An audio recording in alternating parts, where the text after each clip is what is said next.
الله الرحمن الرحيم وأنفقوا مما جعلكم مستخلفين فيه الذين آمنوا منكم وأنفقوا لهم أجر كبير. يا رحماتكم وأرواح أصحاب سيد الشهداء رحمه الله من رفع صوته بالصلاة على محمد وآل محمد. اللهم صل على محمد وآل محمد. لا يوجد أحد في هذه الدنيا إذا عرض عليه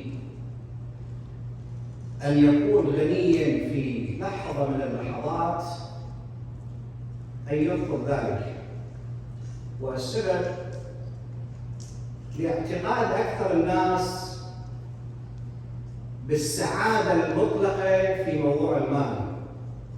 يعني يتخيل الإنسان مباشرة في ذهنه إنه راح يشرب أحسن شرب ويأكل أحسن أكل ويركب أحسن سيارة ويسكن أحسن بيت، السعادة مطلقة. لكن إخواني الواقع هو غير ذلك تماما.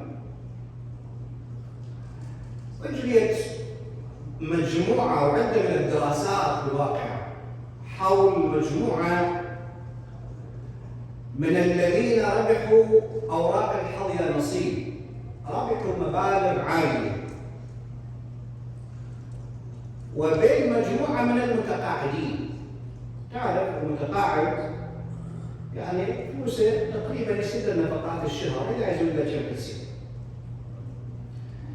فوجدوا أن بعد سنة من ربح المال لهؤلاء اللي ربحوا لها نصيب أن الذين يأخذون التقاعد الشهري أكبر سعادة عندهم بكثير من أولئك الذين ربحوا لها نصيب.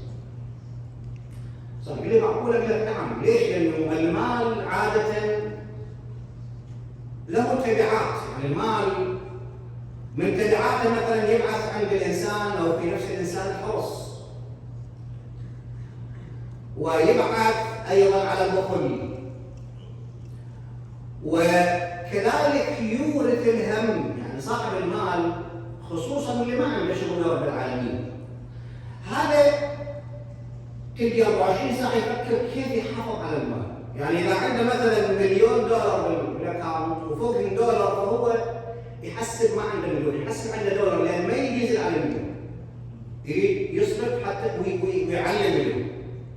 ولذلك الإمام أمير المؤمنين صلى الله عليه يقول لكميل: يا كميل إن العلم أفضل من المال، العلم يحرسك وأنت شو تسوي؟ وأنت تحرس المال، والعلم يذكو على الإنفاق والمال تنقصه النفقة، وصنيع المال يزول بزواله.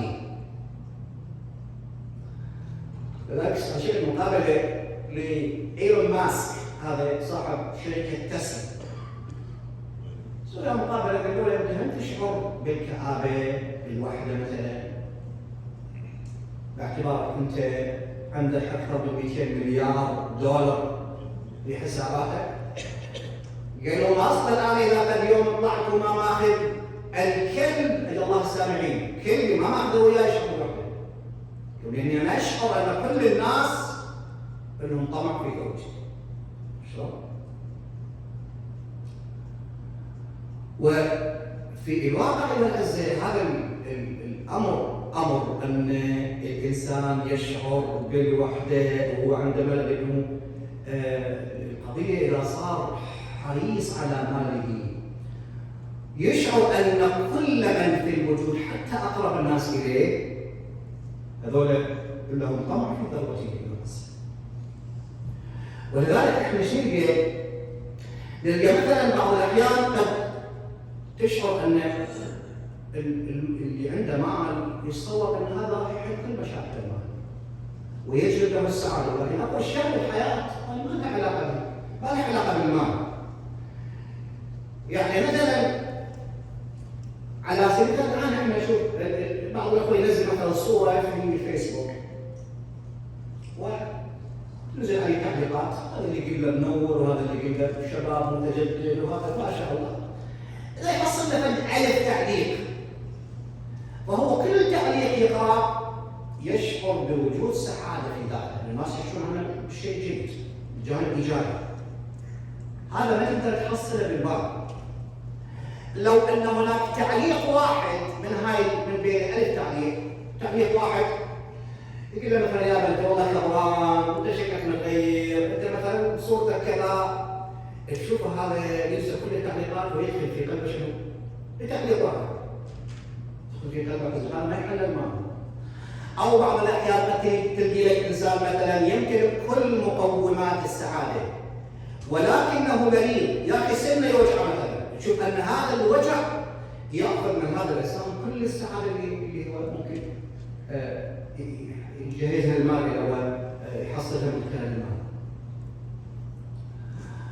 الصراحه يقول يعني كيف نحصل على السعاده المطلقه؟ اذا المال ما بسعاده، اذا وين السعاده؟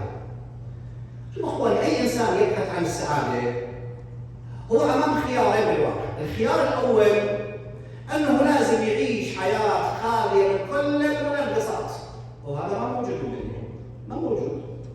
يعني خلينا نفترض جدلا ان واحد عنده الفلوس وعنده الصحه ولا مر عليه بلاء ولا مر عليه مرض ولا خوف ولا كل شيء ماكو، يبقى هناك حاجز اسمه الموت وينغص عليه حياته. تعرف شلون؟ الامام زيد عليه السلام يقول: ولو لم يكن الا الموت لكفى، كيف وما بعد الموت اعظم والهاب. الله عز وجل خلق هذه الحياه، جعلها مزيج بين السعاده وبين الحزن، بين الخير وبين الشر، وبين المرض وبين الصحه، ممزوجه الحياه. واحد اللي يدور على ذن كلهن وما بين منغصات لازم يدور عليه مكان كامل بالجنه، يدور عليه. هذا بالحديث ان الله تبارك وتعالى اوحى الى داوود عليه السلام، قال له: يا داوود، إني جعلت 5 في 5 والناس يطلبونها في 5 غيرها فلا يجدوها. جعلت الغنى بالقناعة والناس يبحثون عنه بكثرة المال فلا يجدونه. وجعلت العزة في طاعتي والناس يبحثون عنه في طاعة السلطان فلا يجدونه. وجعلت الراحة في الجنة والناس يطلبونها في الدنيا فلا يجدونها. السابق يمكن ما بدي أقول على كل حال، لكن هذا هو الشاهد. الناس يطلبون الراحة وين؟ بالدنيا، لكن الله تبارك وتعالى جعل الراحة من غير منغصات وين؟ هناك في الآخرة عند الله تبارك وتعالى. ولذلك الإنسان الواقع اليوم اللي يبحث عن سعادة مطلقة لا يمكن أن يجدها في هذه الدنيا، ولو أصبح أغنى أغنياء العالم. لا بد من أن يصل لمرحلة أنه يشعر هناك شيء ينغص عليه هذه الحياة. بعد كذلك أيها الأعزاء، عندنا من هذه المواضيع في قضية الحصول على السعادة. الأمر الثاني من الحصول على السعادة هو أننا نمتلك مفاتيح السعادة. وإذا امتلك الإنسان مفاتيح السعادة يشعر بالسعادة حتى وإن كان في عز الشقاء. لذلك تشوف جلالة بعض الناس الله تبارك وتعالى ينزل عليهم كثير من الجبال من البلاء، لكن دول صابرين محتسبين، عندهم موقف ثابت مع الله، عندهم موقف ثابت مع القضية مع المبادئ. لكن بالمقابل تلقي لك إنسان يمكن تدخل عليه مصيبة صغيرة، لكن هذه تجعله إنسان يفقد كل أدوات الأخلاق وأدوات الصبر وينهار هذا الإنسان. بعض الناس على مصيبة صغيرة ممكن يفكر بالانتحار.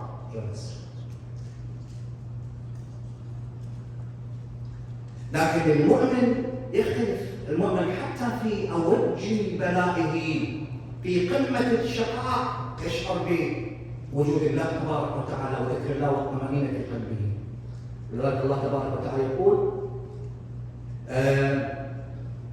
الذين إذا أصابتهم مصيبة قالوا إنا لله وإنا إليه راجعون أولئك عليهم صلوات من ربهم ورحمة وأولئك هم المهتدون.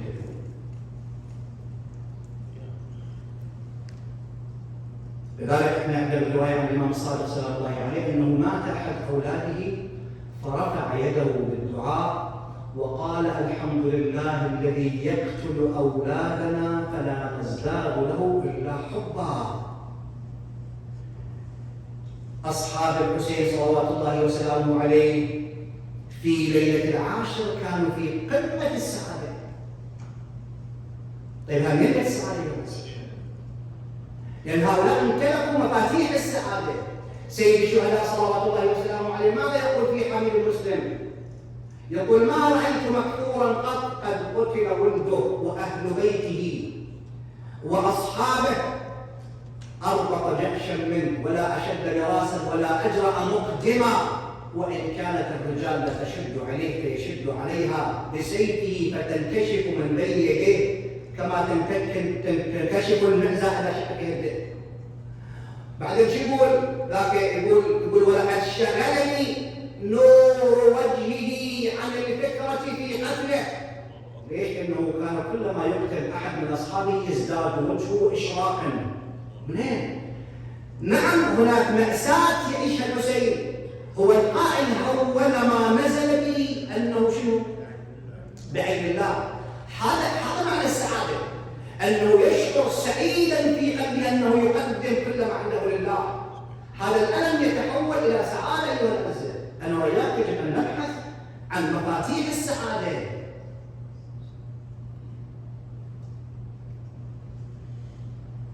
طبعا الآيات والروايات تشير إلى نقطة مهمة في قضية السعادة، وهي أن الإنسان إذا أراد أن يكون سعيدا فمفتاح السعادة أنه يعمل على إسعاد الآخرين. تشتغل على إسعاد الناس، هذا هو اللي يجعلك سعيد في حياتك. وطبعا هذا يحتاج شغل، يعني يحتاج أولا أن الإنسان يتخلص من الأنا. هاي الأنا مشكلة في حياتنا. يعني بعض الناس محور حياتها هو أنا لازم أنا أصير، هذا يصير الرئيس، وانا اصير احسن الناس، وانا اصير اغنى الناس، وانا لازم اكل احسن الناس واشرب احسن الناس، وانا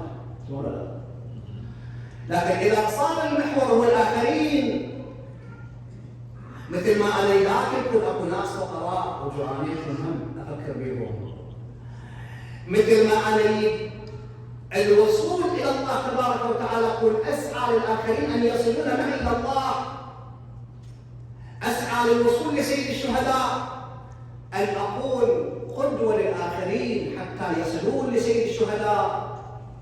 إذا جعلت المحور هو الناس، الله تبارك وتعالى يجعلك إنسان سعيد في حياتك.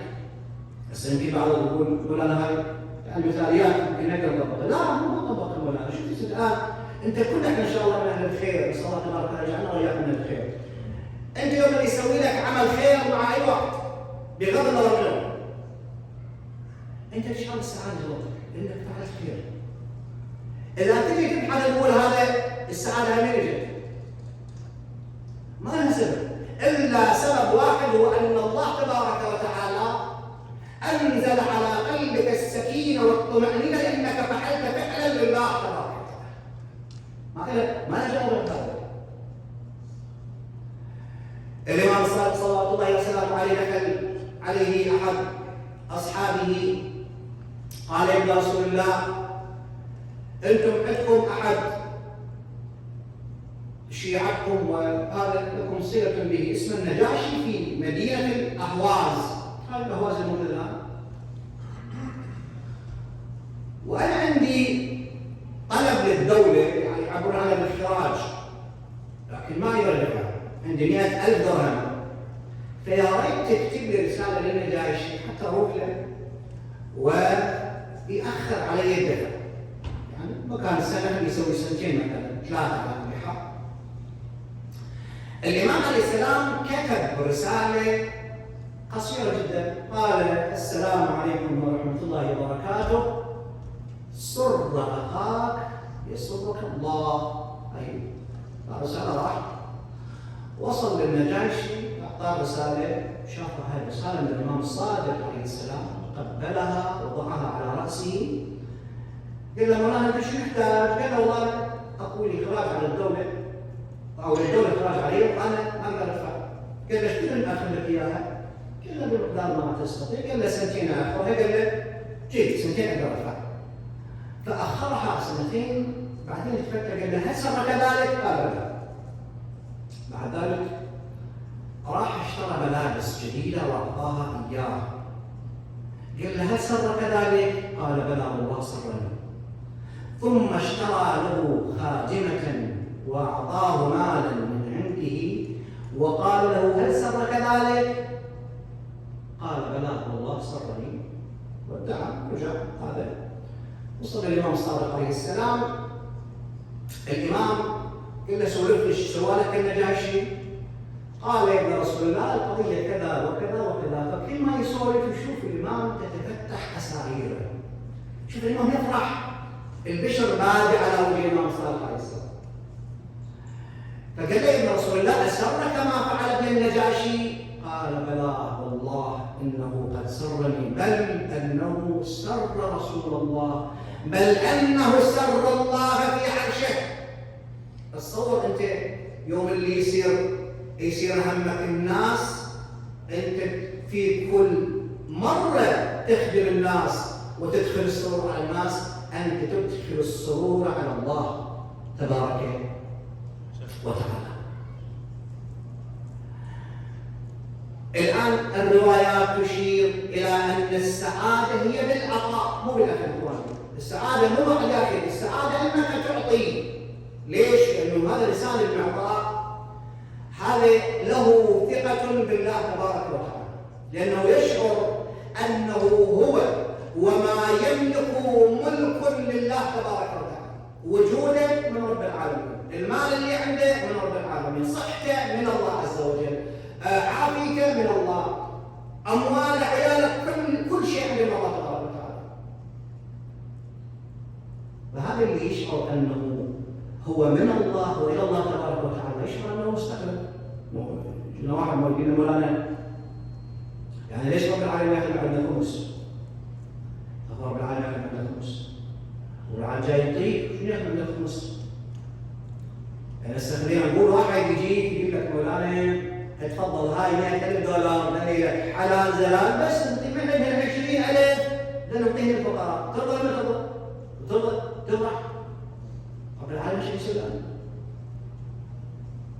وذل اصرف ذل 20 زايدات عندك، ذل 20 زايدات، الزايد من عندك تاخذ من عنده 20، يعني الزايد تاخذ من عنده 20.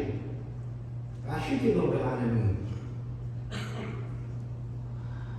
وهذا طبعا مو بس المال، يعني هذا المال له زكاه، لكن العلم هم له زكاه، الوجاهه لها زكاه عند الله تبارك وتعالى.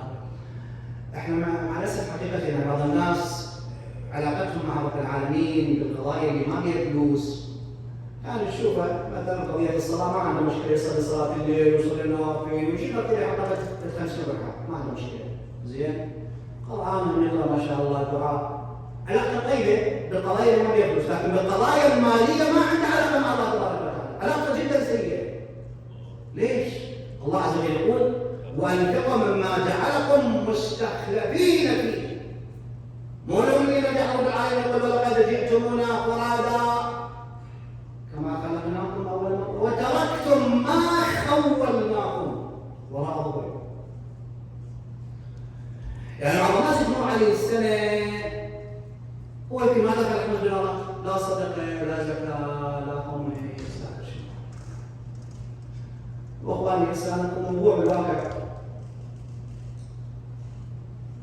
مع النقط كثير، لكن حال شيء اشاره اخواني انا جالسين في هذا المكان المبارك. ان هذا المكان هو اولا لله تبارك وتعالى، اثنين هذا يجمعنا على حب الله وعلى حب الحسين، على حب اهل البيت. هذا المكان هو فرد مكان حتى نريح فيه نفوسنا من هموم الدنيا.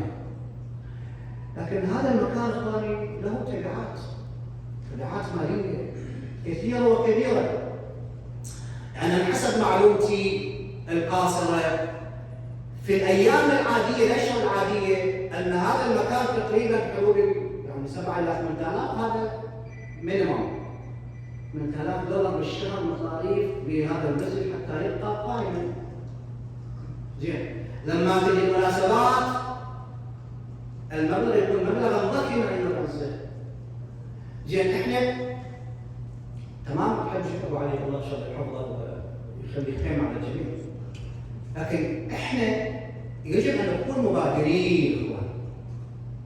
جميل ان الانسان يجي بينه وبين رب العالمين يعتقد مبلغ مالي يقول هذا للحسين عليه السلام، هذا لخدمات المؤسسه. انا اعرف بعض الناس يعملون اجزاء الله كل جزء، لكن الغالبيه العظمى حسب ما نقول احنا نصير مثل الخوجه. شوف الخوجه اخواني، الخوجه انا اعرف تفاصيل عن سير مؤسستهم لدرجه انه بعض الاخوه من عندهم اثنين تصور مثلا في شهر رمضان، اثنين تبرعوا $30,000، هذا بس للفطورات. زين، البعض منطي اكاونت مفتوح، الفيزا منطيها للجنه، اخذوا اشتركوا بلا حساب. احنا ما نقول لكم، لكن نقول ان كل انسان مسؤول اخواني على نجاح هذه المؤسسه ولمومتها. هذا واحد. الامر الثاني اخواني وهو قضيه الاحبه والاعزاء ابنائنا. طبعا كلام كثير عن هذا الموضوع، لكن انا ما عندي وقت، وانا الاخ الراديو لما جاي ناخذ الوقت ورانا مصيبه طويله ايضا. عندنا الشباب، دور الشباب اخواني اسسوا هذا المشروع وقاموا عليه، وهذا اخذ جهود مضنيه. طبعا الحاج ابراهيم ما يقدر يعني يعطي المصاريف لهذه المؤسسه لسنين. طبعا ابنوا على ايضا مشروع التوسعه. وانا اتذكر قبل سنتين ايام الكوفيد سوينا فند ريزنج، صور فند ريزنج ما جمعنا الا 30,000. زين 30,000 حطها مقابل تقريبا مليون، شنو قيمتها؟ ما لها قيمه. زين، فالشباب ايضا عندهم مصاريف، هسه ما ندخل بالديتيلز، لكن مصاريفهم تقريبا بالسنه $30,000 توتال، $30,000. لكن هاي $30,000 من يدفعها؟ ترى اكو واحد اثنين من الاخوه الاعزاء وذول مو مضطرين ان يدفع لها $3,000، لكن هم يدفع له سنه سنتين بعدين يوقف. فاحنا اللي نريد اخواني انه خلينا نكون معطائين مع اهل البيت، مع الله تبارك وتعالى، وثقوا اي فلس الصرفه، وهذا وعد من الله تبارك وتعالى، وعده باكثر من 20 آية وقال اذا صرف الانسان فلس لوجه الله عز وجل يضاعف اضعاف كثيره. مثل ما تنفقون في سبيل الله كمثل حبه انبتت 7 سنابل، ايتكم حاضرين. شويه يكون عندنا مسؤوليه ماليه اخواني، وان شاء الله تكون مسؤوليه اجتماعيه انتم اهل لها حضوركم ووجودكم والخدمه، جزاكم الله خير الجزاء. لكن هذا الموضوع يا ريت تحطونه بالحسبان، والجود بالنفس اقصى غايه الجود. شوف انت اصحاب الحسين عليه السلام، يعني مثل حبيب مظاهر رجل تاجر ورئيس قبيله وعنده امانه، ترك كل شيء وجاء الحسين عليه السلام. وكذلك الاصحاب كذلك يوم اللي يقول الحسين عليه السلام انتم في حل مني، ان هذا الليل قد غشيكم تتخذوه جملا، وليأخذ كل واحد منكم بيد احد من اهل بيتي، فان القوم لا يريدون غيري. قالوا ابا عبد الله نفعل ذلك لنبقى بعدك، لا ارانا الله ذلك. يقوم له واحد يقول له يا رسول الله لو قتلت وقطعت وأحرقت وذريت في الهواء ثم أحييت ويفعل بي ذلك 70 مرة لما تركتك. كيف وهي قتلة واحدة؟ هذا القضاء أخواني نتعلم من سيد الشهداء من أهل البيت أن نكون معطائين، مو بس ماليا، معطائين في كل الأشياء التي تجعلنا أهلا أن نكون من أتباع سيد الشهداء أبي عبد الله الحسين صلوات الله وسلامه عليه. أصحاب الحسين في هذه الليلة وهي الليلة المخصصة، طبعا نتحدث عن إن شاء الله الليلة العاشرة، لكن في هذه الليلة أصحاب الحسين عليه السلام كانوا يدورون كما يدور الفراس حول الضوء حول خيام المولى أبي عبد الله الحسين عليه السلام. وتشوفهم هذا الضجيج بين القرآن وبين الدعاء وبين الصلاة، ويوم اللي صار يوم العاشر آلوا على أنفسهم، إلا أنهم هم من يقوم بهذه المهمة قبل أهل البيت عليهم السلام، وأخذوا يبرزون الواحد بعد الآخر، وكل واحد يبرز. نعم يجي سيد الشهداء يودع الحسين، اليوم اللي يقتل يقول له عليك من السلام أبا عبد الله، يروح للحسين يضمه ويقبله ثم يحمله إلى الخيام. لكن شوف أكو بعض الأحبة هؤلاء اللي هم صغار بالسن مثل عمرو بن جناد الأنصاري، هذا كان غلام صغير أيها الأعزة، أمه موجودة في يوم الطفل، أمه بعثته للحسين عليه السلام، ألبسته لامة حربه وبعثته للحسين. قالت له استأذن الحسين. لما شاف الحسين قال لأصحابه إن هذا غلام قد قتل أبوه في الحملة الأولى، وإني أخشى على أمه أن تكره أن تراه قتيلا. التفت إلى سيد الشهداء قال سيدي أبا عبد الله إن أمي التي بعثتني رده الحسين إلى الخيمة. لما رأته أمه قالت له بني هل أرجعك الحسين؟ قال بلى. قلت لابني تعال وياي أنا خل الحسين، أنا خل الحسين يأذن لك بالبراز. جاءت به للحسين استأذنت دخلت على الخيمة قالت أبا عبد الله أتفجع أمك بك الزهراء ولا أفجع بولدي؟ ضرب يقاتل ويقول أمير حسين ونعم الأمير سرور الله البشير النذير علي وفاطمة والدايا، فهل تعلمون له من نظير قاتل حتى قتل؟ صاح عليك من السلام سيدي أبا عبد الله. بعث الحسين إليه ولده علي الأكبر، والحسين جاء إلى أمه ردها إلى الخيمة، وكان الغلام في رمقها التفت علي الأكبر قال سيدي حول روح لأمي إلى جواركم يدخله إليها. بعد جود مولى أبي ذر لما أراد أن يبرز قال له الحسين يا جود إنما تبعتنا للعافية. قال سيدي في الرخاء الحسقصات وفي الضيق أفارقكم، لا والله إن دمي لأسن وجهي لأسود، وإن دمي لأسود وإن ريحي لأتم. سيدي تفضل علي بريح الجنة، مرض قاتل حتى قتل صاح عليك من السلام أبا عبد الله. جاء إليه الحسين التفت نعم فتح عينه وإذا به يشعر بخد الناعم على خده. عجيب يعني ما عندي عشيرة ما عندي أهل هذا من الخد، وإذا به خد ابن الزهراء عبد الله. عاد صاح جام ومن مثلي وخد ابن رسول الله على خدي. بعد وهب العمير الكلبي هذا كان نصرانيا أسلم على يديه الحسين الطريق.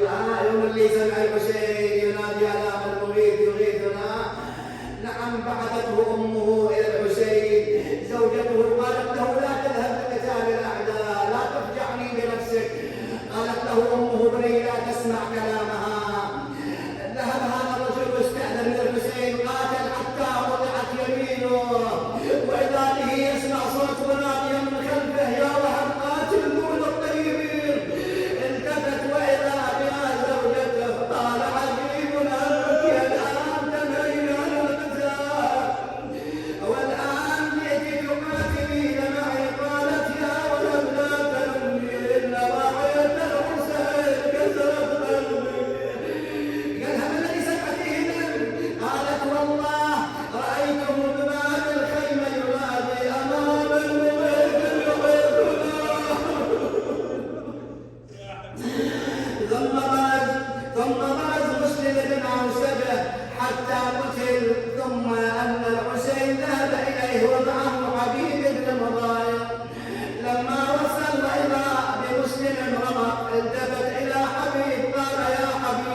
رسول الله أرواحنا لروحك الفداء وأنفسنا لنفسك الوقاء أمر الله لا يصل إليك سوء أو مكروه وفينا عرض يوم ثم بعد ذلك برز حبيب بن مظاهر الأسدي وكان رجلا قد شارف على 70 من الأرض ورفع حاجبيه بحاجبيه بعصابة ثم مات القتال الأبطال وهم يفرون من بين يديه حتى كمل له لعين وضربه برمح في قاصرته ثم جاء إليه رجل واهتز رأسه فصاح الحسين وحبيبه رجع الحسين مكسورا ينادي أصحابي أصحابي يا مسلم بن عقيل ويا مسلم بن حمزة ويا حبيب بن مظاهر ما لي أناديكم فلا تسمعون وأناديكم فلا تجيبون لما سمعت زينب صاحت وابتاه وعلي تنادي خويا غلامك لو قامك على الباب غلام الطاير أنا من جد كربلاء